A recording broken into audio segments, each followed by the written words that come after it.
Christ is risen. So there was a person that went on a Facebook group where you can ask Catholic priests questions. And they asked if they are Roman Catholic, how they can support someone they know that is considering a transfer to be a Byzantine Catholic. And it seemed like a pretty straightforward question. Like, they don't know much about the Byzantine Rite. They don't know much about the sui iuris churches. And they don't really know how to support this person. And they said that this person is in an area where there really aren't any Byzantine Catholic churches nearby. And the priests did their best to answer the question. I don't really have an issue with how they answered the question, but I can speak to this from experience because I was a Roman Catholic. I was a Latin Rite Catholic. And then I found the Byzantine Rite, and I went through I think for me it was 4 or 5 months, something like that, process for getting a canonical transfer of rite to a Byzantine Catholic church.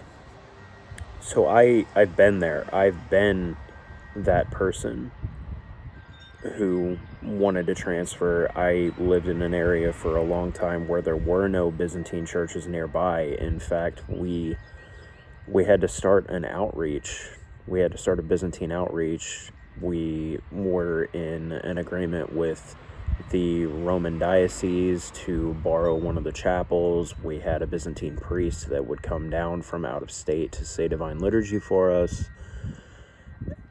And it was a lot. It was a lot. And there's a lot of Byzantine Catholics or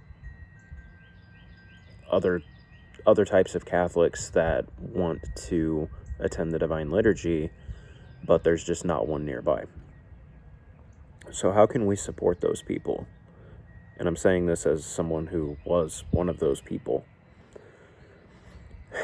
One of the big challenges that I ran into was, there's not very many of us. There's not very many Byzantine Catholics compared to Roman Catholics. And when you go to a Byzantine Catholic church, a lot of those people in attendance are not actually going to be canonically Byzantine Catholic. They're probably going to be Roman Catholic, which there's nothing wrong with that. A Roman Catholic can attend words are hard. A Roman Catholic can attend a Byzantine Divine Liturgy, and that's fine. But it might be hard for people in certain areas to actually meet in person other Byzantine Catholics. And then a lot of times when a Byzantine tries to talk about the Byzantine Rite, there are a lot of Roman Catholics that don't really understand it. They were never really taught about it. And even though I believe it was JP2, even though he taught that the East and the West are two lungs of the Catholic Church, a lot of people, they didn't really follow up on what that meant. So you get a lot of Roman Catholics who don't think that Byzantine Catholics are Catholic, even though, if I remember right, it specifically talks about Eastern Catholics in the Catechism. But unfortunately, there are a lot of Catholics who aren't very familiar with what the Catholic Church actually teaches. So I'd say one of the best ways to support a Byzantine Catholic is to, first off, don't come at it from the perspective that the person is leaving the Catholic Church, because they're not. They're considering a canonical rite of transfer, a rescript from one of the Catholic churches to another, but they're both fully in communion with Rome. They're fully in communion with the Pope. So we're all Catholic. I would look at it and make sure that what they are trying to transfer to is Catholic, because it could be possible that they are misunderstanding what the church that they're going to is, and maybe it's an Orthodox, Eastern Orthodox church or something like that. So you might want to make sure that they are aware of what they're actually trying to transfer to. Don't come at it like the Byzantine Catholics have invalid sacraments or illicit sacraments or something like that, because that's not the case either. They are Catholic. Valid priests, valid bishops, valid apostolic succession, all in union with Rome. I would look at the Divine Liturgy, and I would look at the similarities between the Divine Liturgy and the Mass. The Divine Liturgy has everything that makes a liturgy a valid liturgy. It is a type of Mass. It is.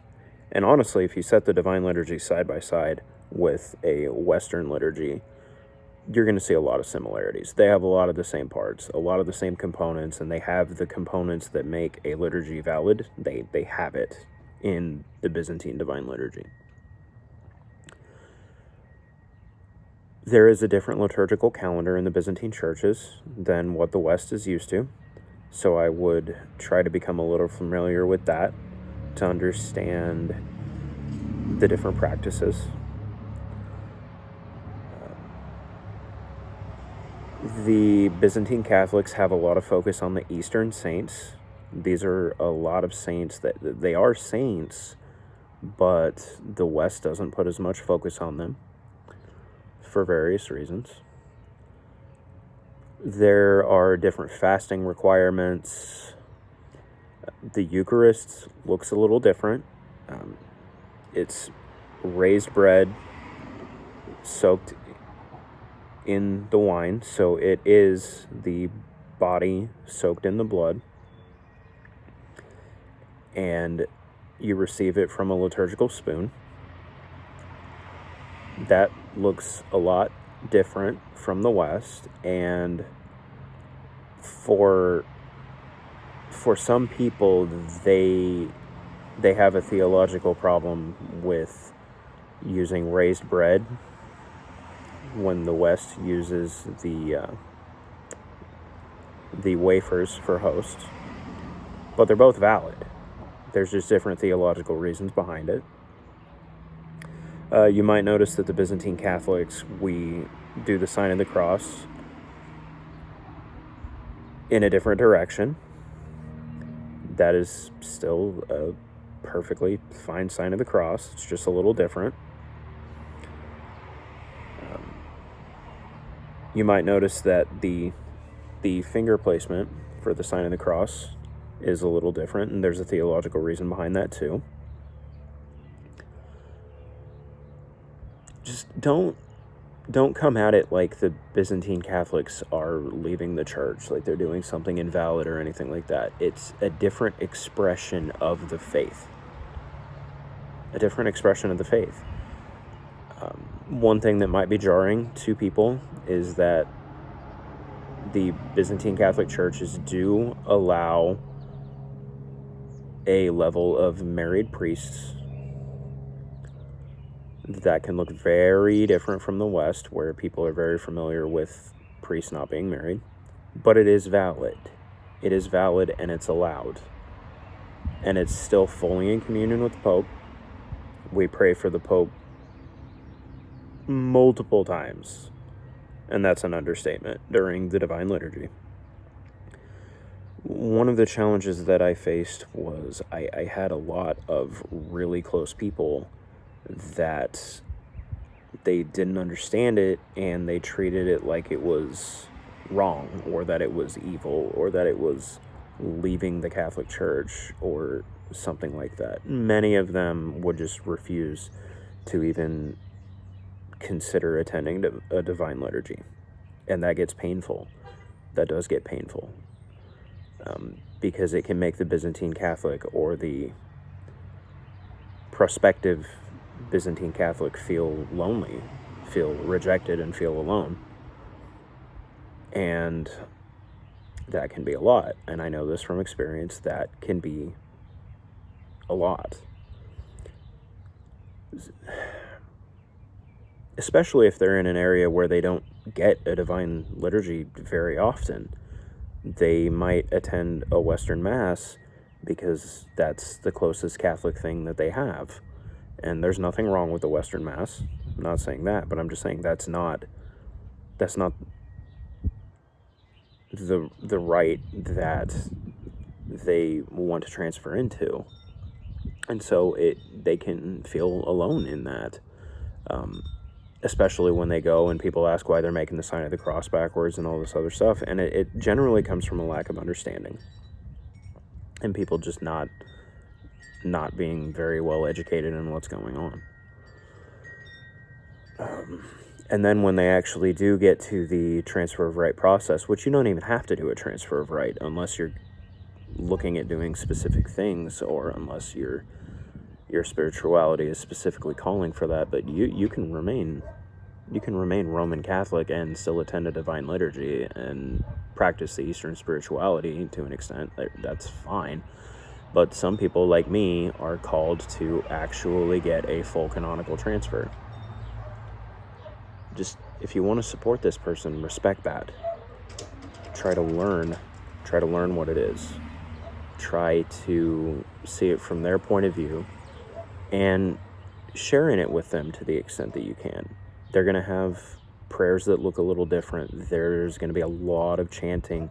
There's going to be a lot of icons. Try to understand the icons. Look into the icons. All the icons have a rich, the true icons have a rich theological history. There's theological reason behind everything in an icon, even how it's made.